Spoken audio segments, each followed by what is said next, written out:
can now take, the expansion of the wildly successful Para Pathways program, the paperwork days for folks who work on IEPs, and there were also some increases in particularly the medical benefits stayed exactly the same. No reduction in benefits and no increase in what they have to pay for those. And they're very happy to be able to get about the business of educating the children in the city of Philadelphia. Really, another epic achievement in this was eliminating the requirement to get 60 credits beyond your master's to obtain the top of the salary scale. That will now be achievable with just 30 credits beyond, which allows us to compete a little more with the suburbs. We're not up to them in salary yet. However, the structure of it makes it less likely for them to poach our teachers now. We're really, really excited and looking forward to implementing the CBA going forward. We also included a seat at the table in the implementation of artificial intelligence in the school district of Philadelphia. Our goal through this collective bargaining agreement was really to set a floor for the future and build on the educational program for our members and for the children in the city of Philadelphia going forward.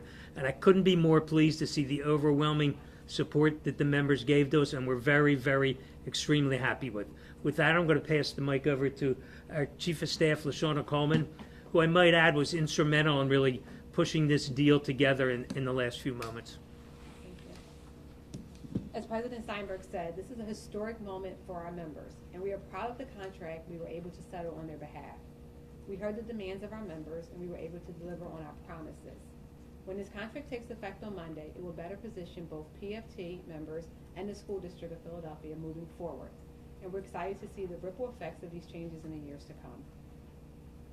Okay. Any questions? Art, I wonder if you could talk a little bit about the changes to the attendance policy. I understand that, that I imagine you're all familiar with that. I know that for some folks who did vote no, that was kind of a sticking point for them. They were concerned that it doesn't do much better than 3579. Can you talk a little bit about that policy and how you think it's Yeah, it's a little nuanced, and I'll explain it as best I can here now. It significantly improves it because they now, number one request from them was, I want to be able to use my 10 sick days without any consequence or discipline. Now they can. Nothing. They do not even get anything put in their file till they hit an 11th day. There are protections built in for folks that have long-term illnesses, catastrophic illnesses. Those did not exist before. There is language that allows a principal not to follow those guidelines. 3579 mandated the principals follow, and they had no latitude whatsoever.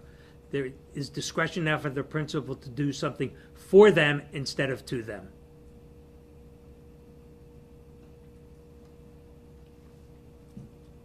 I have a question. It's Rebecca Redelmeyer from Chesapeake here.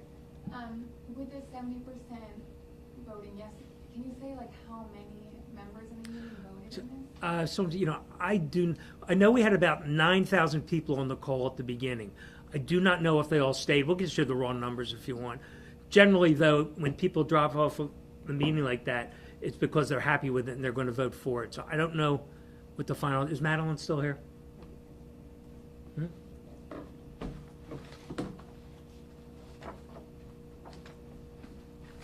We're going to get that for you. Appreciate it. One of the things that the mayor had talked about when she was campaigning for office was year-round school, and I know the language has been massaged. Now it's extended day, extended year. And originally the idea was there were going to be certain schools that really would have classes all year round, and it would require changes in the collective bargaining agreement from PFT. Was that on the table at all? Did you hear from? You would have heard that tonight if it was there. The district did not even raise the issue of our members working any more days than they do now. As I pointed out to the membership tonight, our contract mandates a maximum of 188 workdays for school employees. The ones we represent anyway.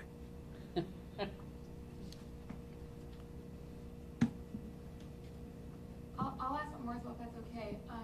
This comes as a, state budget isn't finalized, so the school district doesn't know how much money it's getting in the coming year. It's like waiting on a lot of money from the state that it still doesn't have, so it's like, seems to be financially uncertain at the district level.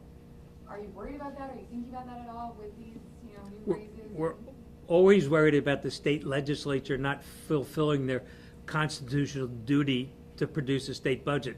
The Constitution gives them one responsibility, and they have failed to meet that deadline. So we're always concerned when the state budget isn't passed and when Philadelphia doesn't receive the money. It has an impact short term right now. They're supposed to have received certain payments before, and that then compels them, say, maybe to start borrowing money and incur some other costs that they don't have.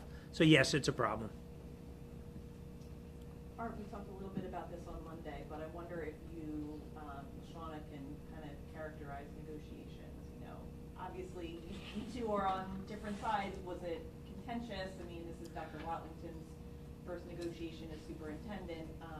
How would you describe that? There are a number of us here, and I can tell you, and they can answer as well. Yeah, that whoever was in the room. and just to show, they were not contentious. There was some stubbornness on both sides, which usually happens, but it didn't degenerate into the levels of acrimony that we've had in the past. And any of you other guys, feel free to comment on that. Well, as someone who's been here for 40 years, it was a totally different tone. It's not to say there weren't disagreements about fundamental issues or how to get to an agreement, but it was a very different tone. Did folks from the city get involved at any point? I didn't have any conversations with them.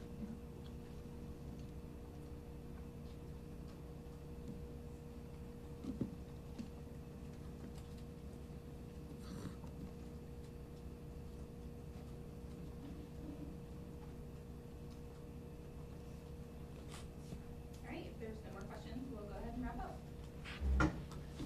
Thank you, folks. Have a good evening. Unfortunately, we have all our photographers somewhere else, so you're stuck with me. So everyone could just kind of. They said they didn't have anyone to send. I was like, really? Get your thumb in the picture. More importantly, I know you found what the Phillies do tonight. Kyle Schwarber has hit 3 home runs. He scored 5 runs. They were using in the first inning, and like I thought, like it's like versus the Mets, and now the last I checked, it's 15-4. Yeah. Wow. Okay. It's been a good night, folks. That's because we wear red. All right, guys. Back a little bit. You want to get the whole negotiating team in, Kristen? Yeah, That's of course. pull up, Frank. The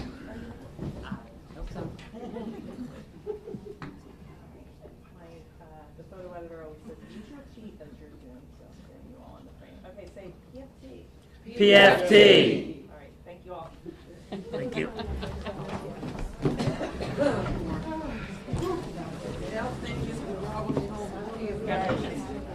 All of us. Great job. Congratulations, my friend. Thank you. Thank you. Thank you for that. Pardon me. I didn't even realize that.